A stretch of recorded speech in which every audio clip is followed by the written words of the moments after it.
Yo, what is going on, guys? Welcome back to another video today. We are going to be talking about Manchester United, the Premier League. Can they win the Premier League? Can they beat Man City and Liverpool to the Premier League? So let's go and jump right into it right now. Right, so can Manchester United win the Premier League? Can they beat the reigning champions Liverpool and also a tough competition Man City? Can they beat those two teams to the Premier League? And my answer is, if they can beat and keep the performances going against Liverpool, if they beat Liverpool and keep it consistent, they have a high chance of winning it, because once they have the consistency and they beat the bigger teams, they can easily win it, personally. If Man U do not keep the consistency and everything, I don't see them winning it. Liverpool, once they have Matip back, I feel like their consistency is just going to go through the roof. I don't see them losing the game if they or when they get Matip back, unless it's against a big side like City or Manchester United. Well, I wouldn't say like Man U are a huge side, but this year they have been good, and no one can deny they have been. Need Martial and Rashford to both gain form, and an old player that had great form who was having a struggle at Manchester United, Mason Greenwood. We do need him to get form back, so hopefully he does get his form back. And we've got this new man called Admad Diallo Traore or something like that.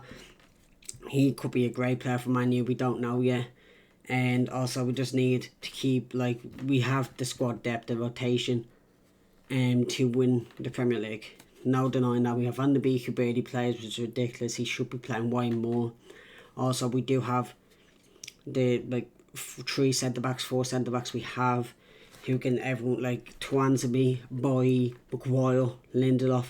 If we just keep rotating them, if someone's unfit, like Boy probably will go unfit, and sometimes Lindelof could come in, or Lindelof could go unfit and Boy could come in. Personally, I think Eric Boy and Harry Maguire should be the two pairment centre-backs that do play centre-back for the whole season, if possible. At left-back situation, there's Luke Shaw, and there is Alex Telles. Now, people are going to call me mad. I would play, at the minute, right now, I would play Luke Shaw over Alex Telles. Just because Luke Shaw has form, and Alex Telles has not found his feet at Manchester United just yet. Hopefully he does, because I know how good of a player he can be. I've seen highlights, I've seen matches of him. He can be a great player. And I know if he does get form at Man U, he'll be our starting left back over Luke Shaw. And at right back, we obviously have Aaron Wan-Bissaka. I think he's the only right back there. And there's probably one or two more that I can't think of at the minute. But he is our starting right back, there's no denying it. And if we do play 2 CDMs or whoever we play, we do have obviously Fred, Matic, McTominay, Pogba can play there. Even Van der Beek, he'll be more of a box-to-box like Pogba is doing right now. If we do play Pogba, we need someone that can just sit, like Matic did against Burnley the other day. He did a great job of doing that. And obviously we obviously have Bruno Fernandes. If he gets injured, I don't know if it's going to end well for Manchester United. And personally, I think if Van der Beek comes in there, he want to be as good as Bruno, but he could do a job. We don't actually know what Van der Beek can do in a Man U show. No one does. He hasn't been playing as much. He hasn't played the Premier League, and when he did, he has been scoring, to be fair to him. So we don't know if he can do a Bruno Fernandes job. I think we need to give him more of a chance, and hopefully he can do the job Bruno can do if Bruno does get hurt or injured, or he's just fatigued and tired. And obviously we at the left wing or left mid position, we obviously have Marcus Rashford. Now, Marcus Rashford doesn't seem like he has form. Like, he's set up the last few goals for Man U, but I feel like if we play him on the left hand side, he's more effective, because he can cut in and he can hit shots, and we all know that. We've all seen him. We played him on the right hand side against Burnley the other day, and he wasn't himself. Like, he couldn't cut in, he'd get the ball in the box, but it seemed like he was afraid to take on players, and because he can't cut in, he can't whip it in. And so I think we saw Marcus Rashford on the left hand side. Right wing position, obviously we have the likes of Greenwood, Dan James. Even I think Van der Beek can do a job in the right cam position, like that area, because he can get the ball in the box and he can whip the ball in. Like, I feel like he could do a good job. Also Mason Greenwood, if we do have him and he is in form, he's also a great competition as a right mid. Who am I missing? There's obviously Dan James. He's actually in decent form right now. There's a main person I'm missing. Who is it? I don't think I've actually missed anyone now. I think Greenwood, obviously Dan James. Also there's Nula Pelistri and also Ahmad Diallo Traore, who we've actually signed the other day. So he's apparently training with the first team, which I've heard he's training with the first team. He's involved now. So he could, I don't see him coming on against Liverpool. It's too big of a game. I could see him coming on against a smaller team, maybe see what he's like. And hopefully he's actually a good addition. Obviously the striker position.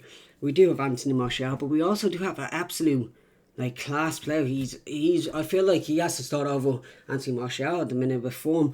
Edinson Cavani, if he gets a service, the amount of goals he can get from Manchester United, if he gets the service he needs, Edinson Cavani can definitely score goals for Manchester United. We have seen him against Everton. There's a few more teams. There's obviously a few more teams he has scored against, which he can, and he proved he could score at PSG. And he can score lots for Manchester United. I think he needs to start off Anthony Martial. Now, the question we've all been waiting for. Can Manchester United win the Premier League? My answer is they definitely can if they keep the form. I do think Man City's going to be a tough competition the way they're coming back into form. And once Liverpool actually have a solid defence, they will also keep form. We need one of those big players to get injured. But if Bruno Fernandes does get injured, it might be game over for Man U. It could be just a top 4 position. Obviously, we want to go on and win the Europa League, hopefully, this season. Once, if we keep the form, hopefully Manchester United can win the Premier League. And if they do, it'll be also celebrated. Most importantly, we just want Manchester United to beat Liverpool this Sunday. If they beat Liverpool this Sunday, the amount of shit we could say to all of them, the amount of things we could say to all of them, it's going to be sick. Hopefully we do take the W. Hopefully Bruno Fernandes gets a penalty just to trigger all the Liverpool fans. Hopefully he does do that. And if he does even score a controversial goal, I do not care. Once Bruno Fernandes scores a goal against Liverpool, we could shut Klopp up, because he's just making excuses after excuses about Bruno and penalties. We all know the stats. Obviously Man U do get penalties, but so do Liverpool with Mohamed Salah. So hopefully, please God, Man U could take the W and beat Liverpool this Sunday. And even in the FA Cup, we do have Liverpool. Hopefully we could beat them as well, though, because it will be a very, very good time for all Liverpool fans. They will be pissed. So it'll be good. Hopefully Manchester United can take the W and even, if possible, win the Premier League. We will see. I'm not sure if we will win the Premier League, but we need to stay positive. We need to back the team, back the manager, and hopefully we get the W. If you did enjoy, make sure you like, subscribe, and I'll see you in the next one. Peace.